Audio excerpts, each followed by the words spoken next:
Creían que no me daría cuenta. Siempre había sido así, las tarjetas de cumpleaños que nunca llegaban, las llamadas repentinas solo cuando vencían las facturas, la forma en que el marido de mi hija, Javier, sonreía cada vez que decía que yo no viviría para siempre. Pero yo me daba cuenta de todo. Simplemente no decía nada. Hasta que vi el cargo de 25.000 euros en mi tarjeta de crédito, gastados en un resort de 5 estrellas en Marbella, paquetes de spa y ropa de diseño. Todo a mi nombre, a pocos días de mi 70º cumpleaños. Mientras ellos reían y brindaban por sus vacaciones gratis, yo hice una llamada.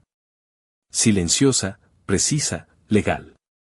No sabían que la casa seguía a mi nombre, ni que nunca había finalizado la transferencia. Una semana después, llegaron a casa y se encontraron con una notificación de ejecución hipotecaria en la puerta. Las cerraduras ya habían sido cambiadas. Tenéis que oír su reacción. Nunca habéis visto nada igual. La luz de la mañana se filtraba suavemente a través de las cortinas de mi cocina en Salamanca mientras removía mi café con leche, observando cómo el vapor se elevaba en espirales perezosas. 69 años de vida me habían enseñado que los momentos más tranquilos a menudo precedían a las tormentas más devastadoras. Ese martes por la mañana, sin embargo, todo parecía perfectamente ordinario en mi pequeño refugio del casco histórico. Mi piso, con sus vigas de madera y vistas a la clerecía, había sido mi santuario durante los últimos 20 años. Cada rincón reflejaba el orden que había cultivado tras décadas trabajando como gestora financiera, donde los números no mentían y los patrones revelaban verdades que las palabras a menudo ocultaban. Las facturas estaban organizadas por fecha de vencimiento en mi escritorio de roble, los libros de contabilidad personal actualizados hasta el último céntimo. Mi mundo tenía sentido porque yo me aseguraba de que así fuera.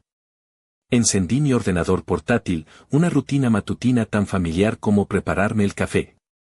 Revisar mis cuentas bancarias era algo que hacía religiosamente cada martes y viernes, un hábito que había salvado a más de un cliente de desastres financieros durante mis años en la firma.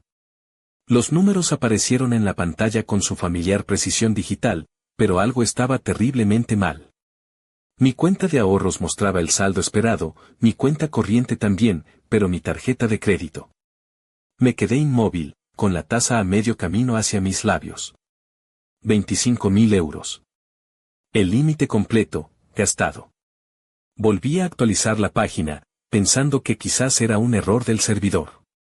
Los números permanecieron, testarudos, en su lugar.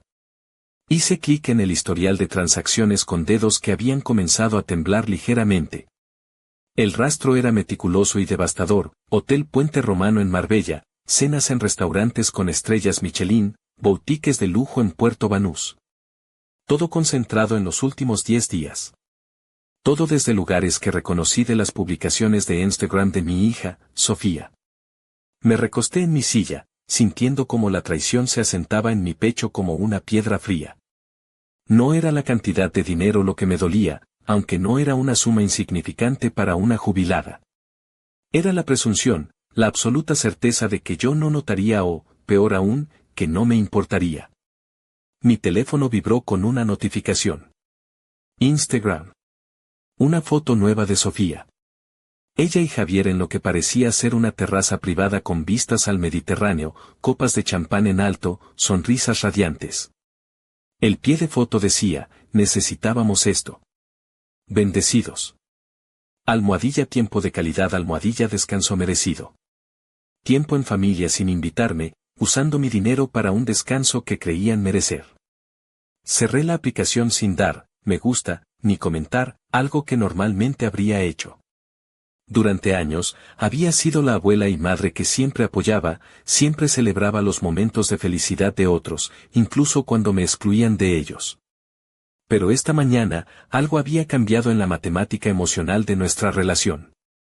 Pasé la siguiente hora revisando cada transacción, tomando capturas de pantalla, organizando los datos con la misma precisión meticulosa que había aplicado a las carteras de mis clientes.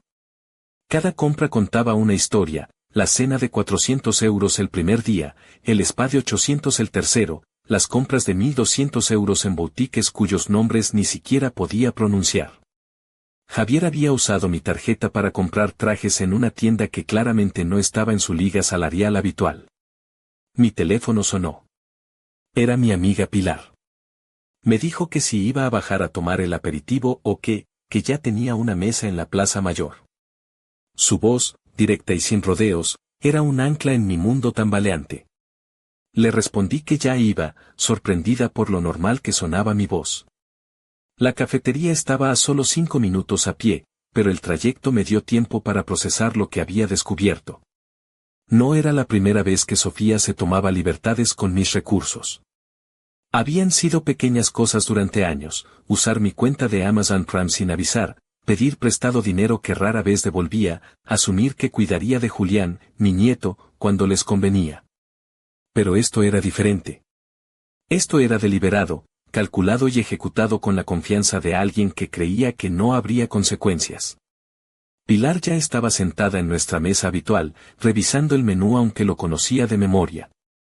A sus 67 años, mi mejor amiga mantenía el pelo perfectamente peinado y usaba un lápiz labial rojo brillante incluso para tomar un vermut. Era todo lo que yo no era: vocal, dramática, dispuesta a montar una escena si la situación lo ameritaba. Lo primero que me dijo al sentarme fue que tenía una cara terrible, y me preguntó qué demonios me pasaba. Le conté sobre las transacciones mientras ella pedía 2 vermuts con aceitunas y yo pedía una ensalada que sabía que no podría terminar. Pilar escuchó sin interrumpir, pero pude ver cómo su expresión pasaba de la sorpresa a la indignación y de ahí a algo que reconocí como furia maternal y protectora. Me dijo que esa niña se había salido completamente de control. Le recordé que Sofía ya no era una niña, que tenía 38 años. Y ella me contestó que ese era exactamente el punto. Pilar se inclinó hacia adelante, bajando la voz pero intensificando su tono, y me exigió que hiciera algo, que esto no podía seguir así. Yo sabía que tenía razón. La pregunta que había estado evitando desde que vi los números esa mañana era qué iba a hacer. Durante años, había manejado los problemas de Sofía con la misma estrategia: absorber el impacto, minimizar el daño, mantener la paz. Había funcionado cuando eran cosas pequeñas, pero esto no era algo pequeño, y la flagrante despreocupación de la acción sugería que Sofía ya no veía límites en absoluto. Le admití que todavía no lo sabía. Pilar me advirtió que más me valía descubrirlo pronto. Entonces me preguntó si sabía lo que le había dicho Javier la semana pasada cuando se lo encontró en el mercado central. Negué con la cabeza. Me contó que Javier le había dicho, con toda su cara, que estaban ayudando a mantener mi piso al día con sus pagos de la hipoteca, como si me estuvieran haciendo un favor viviendo en una casa que yo había avalado. El tenedor se me resbaló de los dedos. Le pregunté si había usado esas palabras exactas. Pilar me confirmó que sí, que había dicho que estaban ayudando a mantenerme relevante, dándome un propósito, y mi amiga hizo comillas en el aire con sus dedos, su voz goteando sarcasmo. Un propósito. Como si ser su cuenta bancaria personal fuera el único valor que tenía. Sentí algo moverse dentro de mí, como placas tectónicas ajustándose antes de un terremoto. Durante meses, había justificado avalar su hipoteca como una inversión en el futuro de mi familia. Julián tendría estabilidad, Sofía finalmente aprendería a ser responsable financieramente. Javier, bueno, había esperado que Javier madurara. En cambio, había creado un monstruo de dependencia y derecho. Le pregunté si iban a estar fuera toda la semana. Según Instagram, sí, me confirmó Pilar. Luego me estudió con esos ojos perceptivos que habían visto a través de mis evasivas durante décadas y me preguntó por qué, si estaba planeando algo. Le respondí que estaba considerando mis opciones. Pilar sonrió. Ya era hora, sentenció. Terminamos el almuerzo hablando de otras cosas, pero mi mente estaba en otra parte, calculando, planificando, organizando los pasos que tendría que tomar. De vuelta en casa, llamé a Lucía. Había sido mi mentora informal durante años, una joven brillante del barrio que había ido a la facultad de Derecho con una beca. Ahora, a los 30 años, era socia junior en un bufete respetable y me debía más favores de los que ninguna de las dos había contado. Al oír mi voz, me saludó con una sonrisa audible, preguntándome cómo estaba. Mi tono cambió al pedirle consejo legal. El plan había comenzado, pero esa noche apenas pude dormir. Las palabras de Lucía resonaban en mi mente: habrá consecuencias. Por supuesto que las habría. Pero mientras yacía despierta en la oscuridad, observando los números rojos del despertador cambiar lentamente, me di cuenta de que las consecuencias ya habían comenzado años atrás. Yo simplemente había estado demasiado ciega, o demasiado asustada, para verlas. A las 5 de la mañana, me levanté y comencé a trabajar. Mi pequeño despacho, que normalmente olía a libros viejos y cera para muebles, se convirtió en un centro de mando.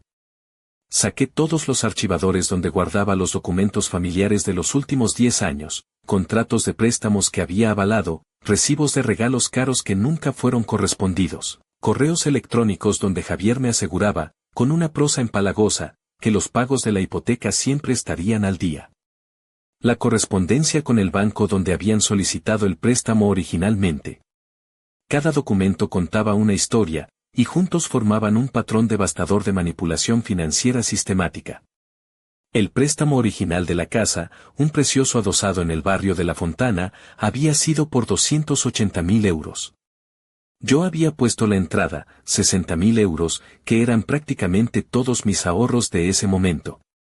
Lo hice porque Sofía había llorado, explicándome con lágrimas en los ojos que, sin mi ayuda, el pequeño Julián crecería en un piso inadecuado en un barrio peligroso.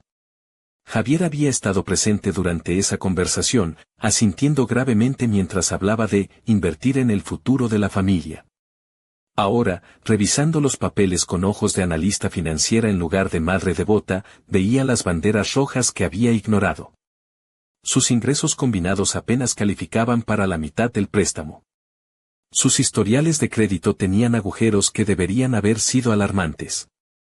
El banco solo había aprobado el préstamo porque yo estaba dispuesta a avalar, y mi crédito impecable y mis activos habían hecho que todo pareciera seguro.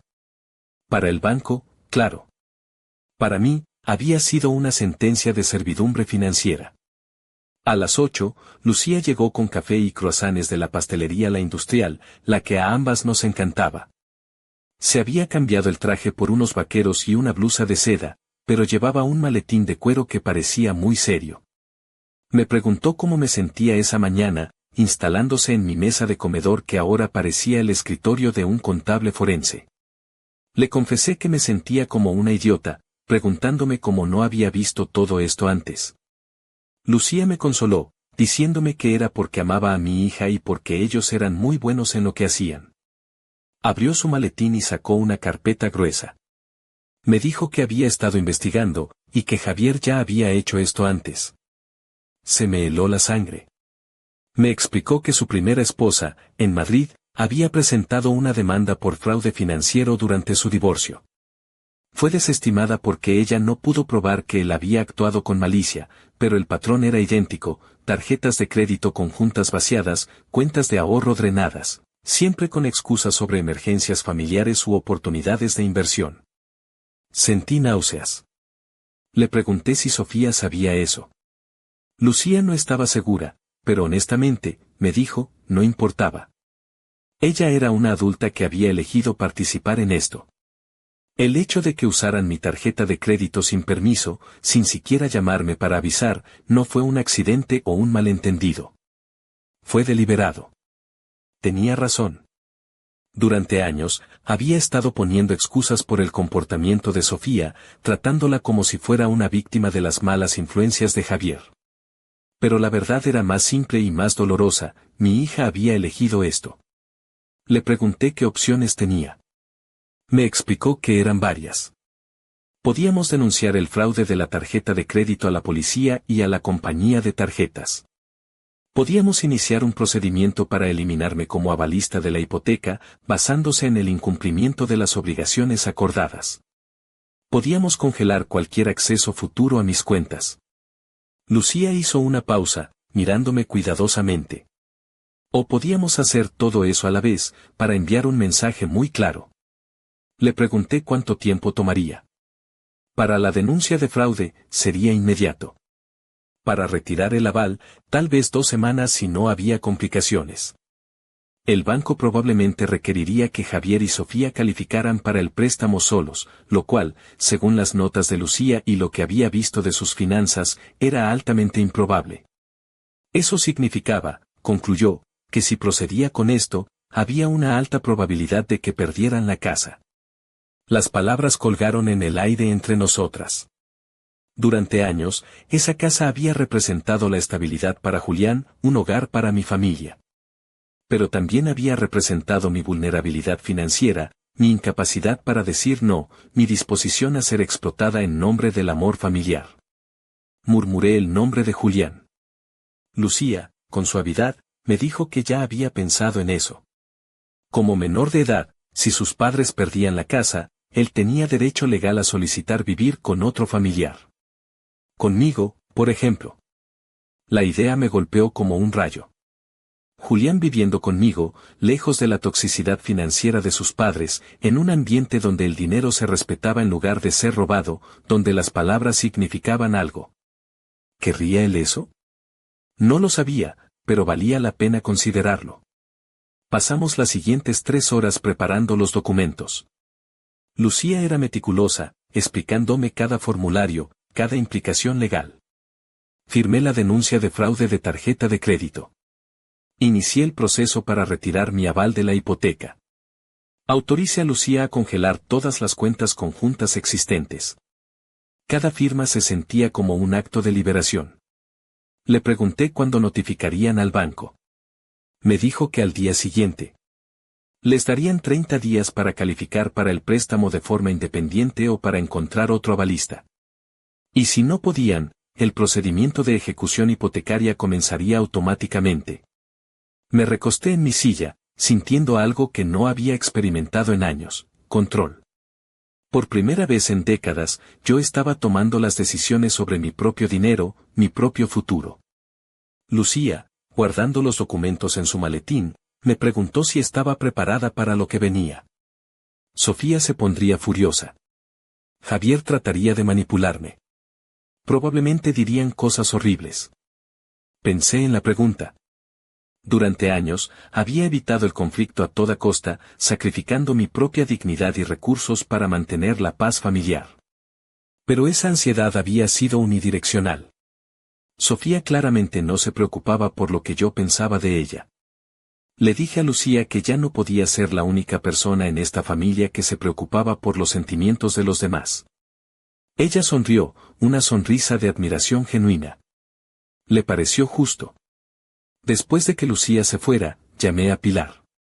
Me preguntó sin rodeos si ya había hecho algo. Le conté todo. Pilar escuchó en silencio, lo cual era inusual en ella. Cuando terminé, solo dijo que estaba orgullosa de mí. La simplicidad de esas palabras me rompió el corazón de la manera más hermosa. ¿Cuánto tiempo había pasado desde que alguien había estado orgulloso de mí por cuidar de mí misma? Le dije que esto iba a ser horrible.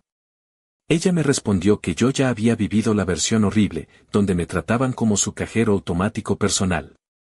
Al menos esta versión horrible tendría un final.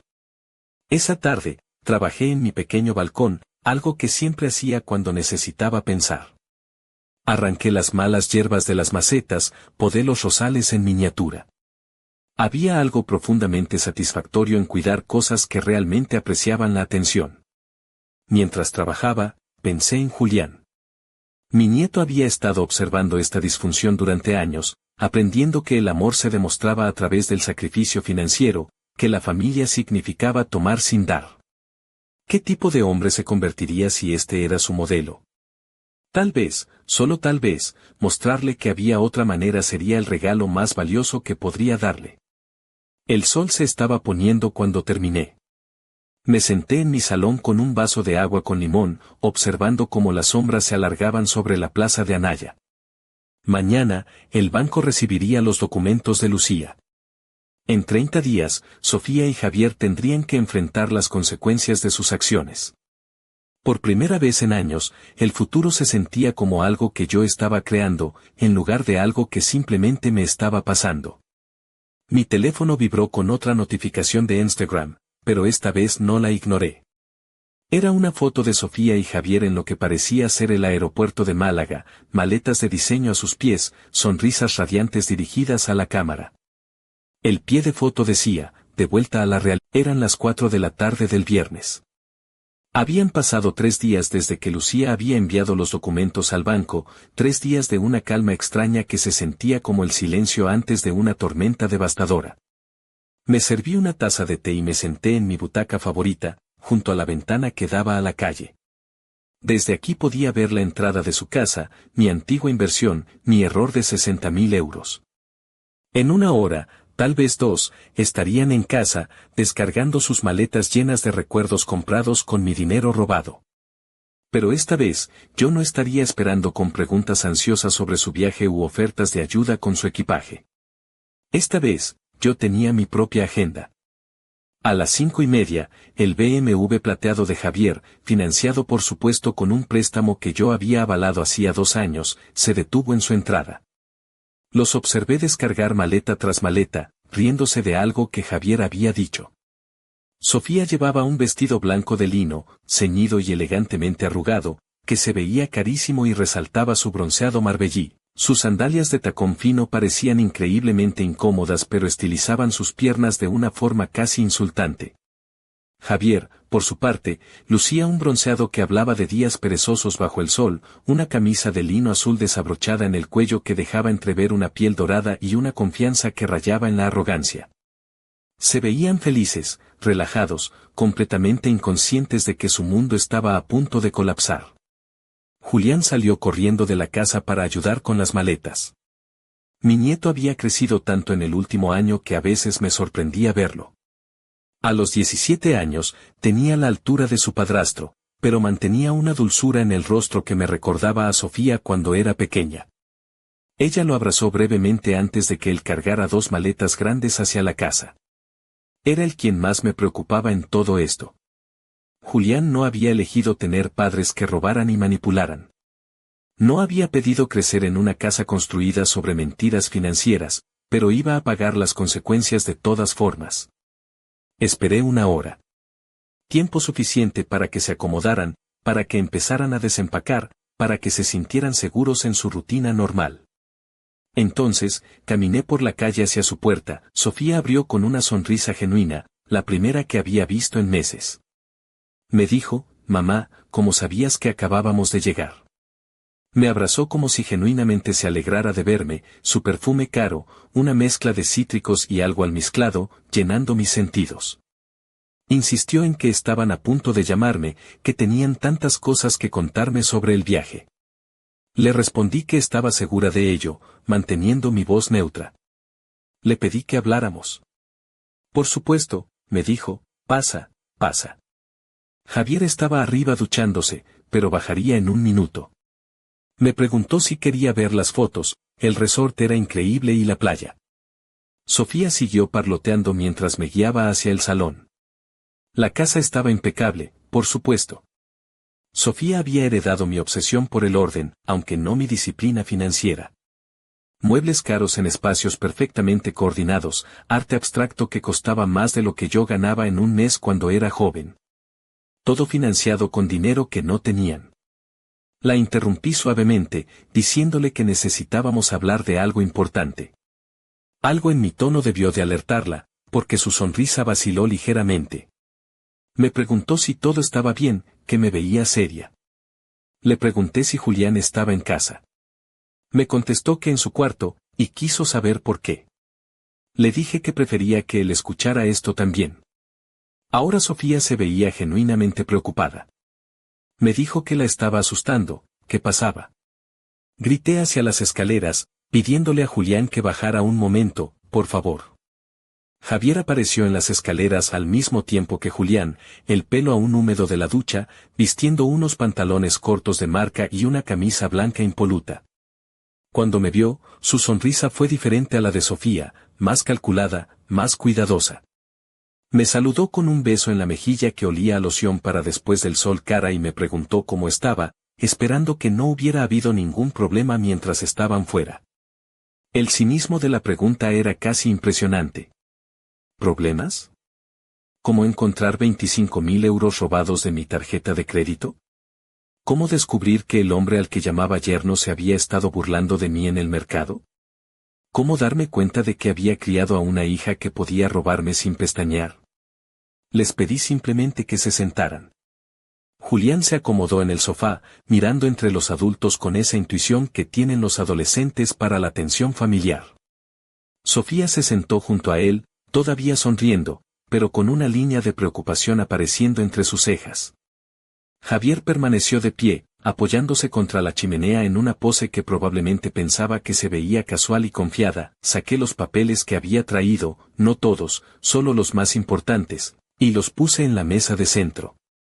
Comencé, con la voz perfectamente calmada, explicándoles que el lunes por la mañana había descubierto que mi tarjeta de crédito había sido vaciada. 25.000 euros, gastados en 10 días en hoteles, restaurantes, tiendas, spas. Sofía parpadeó.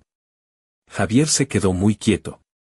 Continué diciendo que al principio pensé que tal vez había sido un fraude, pero que entonces revisé las fechas y las ubicaciones, y que coincidían perfectamente con sus publicaciones de Instagram. Sofía comenzó a decir mi nombre, pero levanté una mano para detenerla. No había terminado. Miré directamente a Javier. Les dije que habían usado mi tarjeta de crédito sin mi permiso para financiar unas vacaciones de lujo. Que no me habían preguntado, no me habían avisado. Simplemente habían tomado mi dinero y se habían ido. Javier se enderezó, y vi el cambio en su postura, de la casualidad fingida a algo más defensivo. Me dijo que creía que había un malentendido. Le aseguré que no había ningún malentendido. Tenía los extractos, las capturas de pantalla, la documentación de cada transacción. Mantuve mi voz completamente nivelada. Les expliqué que lo que habían hecho se llamaba fraude. Sofía se había puesto pálida. Balbuceó que ellos habían pensado que yo siempre les había ayudado antes. Le pregunté qué habían pensado exactamente, si creían que porque había ayudado a mi familia en el pasado ahora tenían derecho a robarme. La voz de Sofía subió una octava, negando que fuera un robo, que éramos familia, y que no era como si yo no pudiera permitírmelo. Julián se hundió más profundamente en el sofá. Javier dio un paso adelante, intentando calmar la situación, diciendo que yo estaba exagerando, que tal vez deberían haber llamado primero, pero que yo sabía que siempre me pagaban. Le pregunté cuándo. La pregunta salió más afilada de lo que había planeado. ¿Cuándo exactamente me habían pagado algún préstamo en su totalidad? Javier abrió la boca, luego la cerró. Sofía miraba sus manos. Enumeré los préstamos, los 10.000 euros para el coche de Sofía, de los que solo pagaron 500, los 8.000 para una emergencia dental de Javier, 0 pagos, los 3.000 para una oportunidad de inversión, también 0 pagos. Con cada número, la habitación se volvía más silenciosa. Y ahora, esto. 25.000 euros tomados sin preguntar. Me incliné hacia adelante ligeramente, y les pregunté que, cuando decían que siempre me pagaban, exactamente de qué hablaban. Javier intentó recuperar el control, diciendo que sabía que estaba molesta, pero que éramos familia, que las familias se ayudaban mutuamente. Que ellos me ayudaban a mí manteniendo la casa al día con sus pagos de la hipoteca. Repetí sus palabras lentamente. Le pregunté a Javier quién había puesto la entrada para esa casa. Él admitió que yo. Le pregunté quién había avalado el préstamo. Él repitió que yo. Dijo que eso era lo que quería decir, que era una asociación. Me levanté, sintiendo algo frío y final instalándose en mi pecho. Le pregunté si sabía lo que Pilar me había contado que le había dicho en el mercado. Su rostro perdió algo de color. Le recordé sus palabras, que estaban ayudando a mantenerme relevante, dándome un propósito. Dejé que las palabras se asentaran. Como si ser su cuenta bancaria personal fuera el único valor que tengo. Él negó, diciendo que no era lo que había querido decir.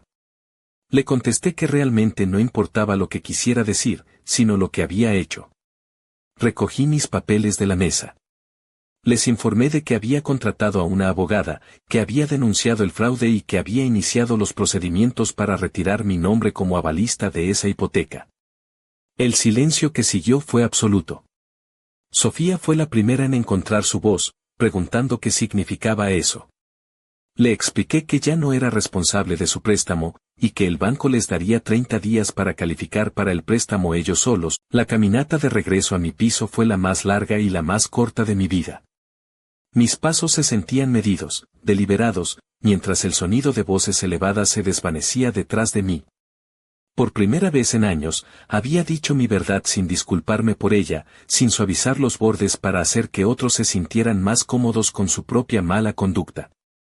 Una vez dentro de mi casa, me serví un vaso de agua con manos que temblaban ligeramente, no de miedo, sino de adrenalina.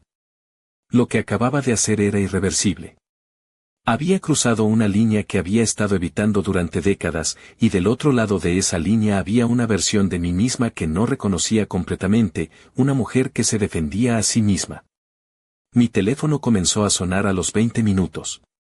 Sofía. Dejé que fuera al buzón de voz. Volvió a sonar inmediatamente. Otra vez Sofía. Buzón de voz. Al tercer intento, contesté. Me gritó que tenía que detener esto. Su voz estaba espesa por las lágrimas, pero había algo más allí, pánico genuino. Me contó que acababan de hablar con el banco, que les habían dicho que tenían que calificar para el préstamo completo ellos solos o, su voz se quebró, o iban a comenzar los procedimientos de ejecución hipotecaria. Le respondí simplemente que lo sabía. Me dijo que no lo entendía, que no podían calificar para 280.000 euros ellos solos, que sus ingresos no eran suficientes. Le repetí que lo sabía. Hubo una pausa larga. Cuando Sofía habló de nuevo, su voz tenía esa cualidad aguda y desesperada que recordaba de sus berrinches de la infancia. Me preguntó qué quería, si dinero, una disculpa, qué tenían que hacer para arreglar esto. La pregunta reveló tanto sobre cómo veía el mundo. Para Sofía, esto era un problema que se podía arreglar con las palabras correctas o la cantidad correcta de drama. No entendía que había roto algo fundamental e irreparable. Le dije cuidadosamente que no había nada que pudieran hacer para arreglarlo.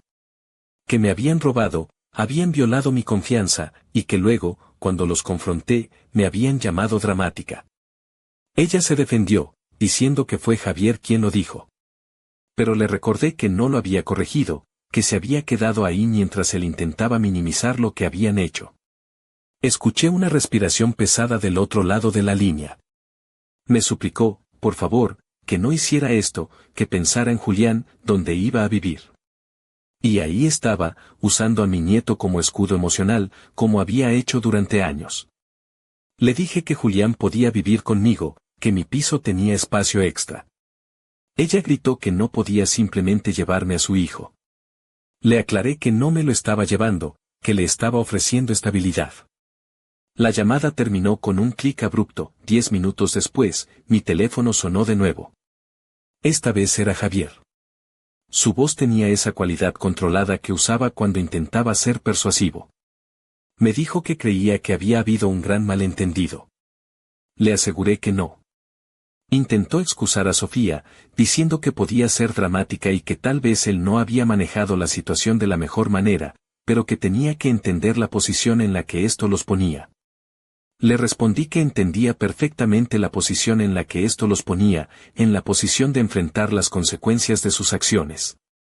Intentó ser práctico, argumentando que si perdían la casa, todos perdíamos, que yo perdía mi inversión. Lo interrumpí. Le dije que ya había perdido mi inversión hacía tiempo, que había puesto más de 100.000 euros en esa familia en los últimos 5 años y nunca había visto ni un céntimo de vuelta. Al menos ahora podía parar la sangría.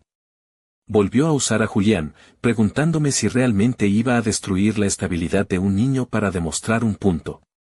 La manipulación era tan transparente que casi admiré su audacia. Le dije que Julián tendría estabilidad conmigo, en una casa que no estaba construida sobre mentiras financieras. Él replicó que yo no podía simplemente decidir que él iba a vivir conmigo.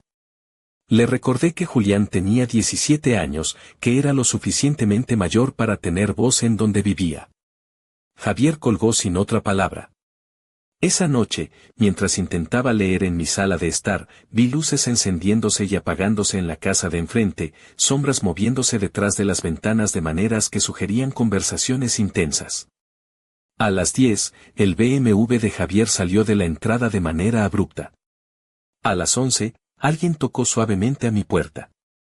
Era Julián, con una mochila escolar colgada del hombro y una expresión que era mitad disculpa, mitad determinación. Me preguntó si podía entrar. Por supuesto, le dije, abriendo la puerta más ampliamente. Noté que miraba por encima del hombro hacia su casa antes de entrar. Se sentó en mi sofá, todavía con la mochila puesta, como si no estuviera seguro de si iba a quedarse. Me dijo que había escuchado las llamadas telefónicas, o al menos el lado de ellos. Que estaban asustados, que nunca los había visto así. Ajustó las correas de su mochila. Me confesó que, generalmente, cuando había problemas de dinero, él simplemente asumía que yo los arreglaría de alguna manera. Le pregunté cómo se sentía al respecto. Estuvo en silencio por un largo momento, mirando sus manos. Confundido. Sabía que lo que habían hecho estaba mal, pero también, esa era su casa, el único hogar que recordaba. Y aunque su madre y Javier podían ser, mucho, eran su familia. Sentí mi corazón partirse un poco por él. Este no era su desastre, pero iba a vivir con las consecuencias. Le dije suavemente que no tenía que escoger lados. Pero él insistió en que si tenía que hacerlo, ¿dónde dormiría esa noche si no fuera aquí? Me contó que sus padres estaban teniendo conversaciones intensas, del tipo que incluían culparse mutuamente y llorar. Miré a este joven que había crecido en medio de tanto caos y me pregunté cómo había logrado mantener su compasión intacta. Le pregunté si podía quedarse esa noche, que mi cuarto de invitado siempre estaba disponible. Me preguntó si no me metería en problemas con ellos por eso. Le aseguré que yo ya estaba en todos los problemas posibles, que una noche más o menos no iba a cambiar nada. Dio algo en mi rostro que lo hizo relajarse ligeramente. Se quitó la mochila. Me llamó, abuela, un término que había dejado de usar hacía años, y me preguntó si realmente iban a perder la casa. Le dije que no lo sabía, que dependía de si podían encontrar otra forma de financiar el préstamo. Y si no podían, entonces sí, probablemente la perderían. Asintió lentamente, procesando. Luego me sorprendió con una pregunta, ¿y tú vas a estar bien? ¿Cuándo había sido la última vez que alguien en mi familia me había preguntado si yo iba a estar bien? Le dije que iba a estar más que bien, y me di cuenta de que era verdad. Por primera vez en años, iba a estar completamente bien. Esa noche, después de que Julián se fuera a dormir, me senté en mi cocina con una taza de tila y revisé mis finanzas. Sin los pagos de la hipoteca de Sofía y Javier como responsabilidad potencial, sin el acceso a mis tarjetas de crédito, sin la presión constante de ser el banco de la familia, mis números se veían sólidos. Más que sólidos. Podría viajar si quisiera. Podría renovar mi cocina. Podría donar a causas que me importaran. Podría vivir. Mi teléfono vibró con un mensaje de texto de Sofía. No puedo creer que estés haciendo esto después de todo lo que hemos hecho por ti. Lo leí 2 veces, tratando de entender qué exactamente pensaba que habían hecho por mí. No respondí. En cambio, escribí un correo electrónico a Lucía, informándole de que Julián se quedaba conmigo, posiblemente más tiempo, y preguntándole qué necesitaba saber legalmente. Su respuesta llegó en 20 minutos, a los 17, puede elegir dónde vivir. Si ambos padres están de acuerdo, es simple. Si no, podríamos necesitar un proceso de custodia temporal. Me preguntó si quería que preparara los documentos por si acaso. Le respondí que sí, que los preparara. Mientras apagaba las luces y me dirigía a la cama, escuché un coche llegando a la entrada de enfrente. Javier había regresado. Las luces se encendieron en el piso de arriba, y aunque no podía escuchar voces, la calidad de la sombra sugería que las conversaciones intensas de Julián iban a continuar hasta muy tarde. Mañana sería otro día de consecuencias. Pero esa noche, en mi propia casa, con mi nieto durmiendo seguro en el cuarto de huéspedes, me sentí más en paz de lo que había estado en años. Las consecuencias, descubrí, Podían ser increíblemente liberadoras. Pero también eran implacables en su progresión. Durante las siguientes 2 semanas, observé desde mi ventana cómo la vida de enfrente se desmoronaba en cámara lenta. Julián había establecido una rutina silenciosa entre las 2 casas. Dormía en mi cuarto de huéspedes, un santuario de calma con olor a lavanda y libros viejos, pero regresaba cada día después del instituto para intentar mediar en las crisis cada vez más intensas de sus padres. Llegaba a mi puerta cada noche más cansado, más preocupado, envejeciendo ante mis ojos de maneras que me rompían el corazón. Una noche, mientras cenábamos una tortilla de patatas que habíamos hecho juntos, me contó que el banco los había vuelto a llamar. Había empezado a cocinar para 2 automáticamente, y él había empezado a poner la mesa sin que se lo pidiera, pequeños rituales domésticos que se sentían sorprendentemente naturales. Me dijo que tenían hasta el viernes para encontrar un nuevo avalista o calificar solos. Julián empujó un trozo de pimiento por el plato. Javier se había pasado todo el día al teléfono, llamando a bancos. Sofía había estado llamando a cada pariente que conocía. Le pregunté si habían tenido suerte. Negó con la cabeza. Los bancos seguían diciendo que sus ingresos no eran suficientes. ¿Y la familia? Julián hizo una mueca. Aparentemente, el tío Roberto le había recordado a su madre los 3.000 euros que le pidió prestados hacía 2 años y nunca le devolvió. Casi me reí, a pesar de la gravedad de la situación. Sofía había quemado tantos puentes financieros a lo largo de los años que ahora, cuando realmente necesitaba ayuda, no había nadie dispuesto a arriesgarse. Le pregunté cómo se sentía con todo esto. Julián dejó el tenedor y me miró directamente. Honestamente, aliviado. La respuesta me sorprendió. Me explicó que sabía que sonaba horrible, que no quería que perdieran la casa, pero, se detuvo, luchando con las palabras. Abuela, he estado viviendo con esta ansiedad constante durante años. Esperando la próxima crisis financiera, la próxima pelea sobre dinero, la próxima vez que tendrían que pedirte ayuda. Y siempre sabiendo que, de alguna manera, era culpa mía. Le aseguré que nunca había sido culpa suya. Él asintió.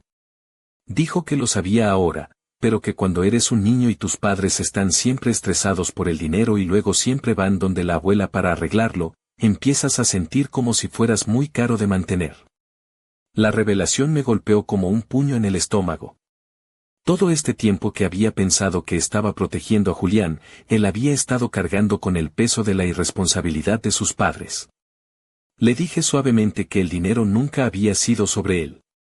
Me sonrió, y se veía mayor de 17 años. Dijo que lo sabía ahora, porque estaba aquí, en una casa donde no había crisis constantes, donde la gente pagaba sus facturas y no gritaba sobre dinero. Era agradable, concluyó, esa noche, después de que Julián se durmiera, llamé a Lucía. Le pregunté cómo iban los documentos de custodia. Me dijo que estaban preparados, pero que honestamente no creía que los necesitáramos. Julián quería quedarse conmigo, y si sus padres iban a estar sin hogar o moviéndose constantemente, la mayoría de los jueces verían eso como algo en el mejor interés del menor. Y financieramente, si se quedaba conmigo permanentemente, yo sabía que podía permitírmelo. Y si establecía la custodia legal, Javier y Sofía serían responsables de la manutención de menores hasta que Julián cumpliera 18. La ironía no se me escapó.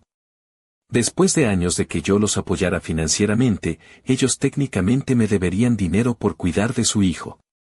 El viernes llegó con una claridad brutal. A las 2 de la tarde, vi un coche del banco estacionarse en su entrada. Un hombre con un traje gris salió con un portafolios y una carpeta de documentos.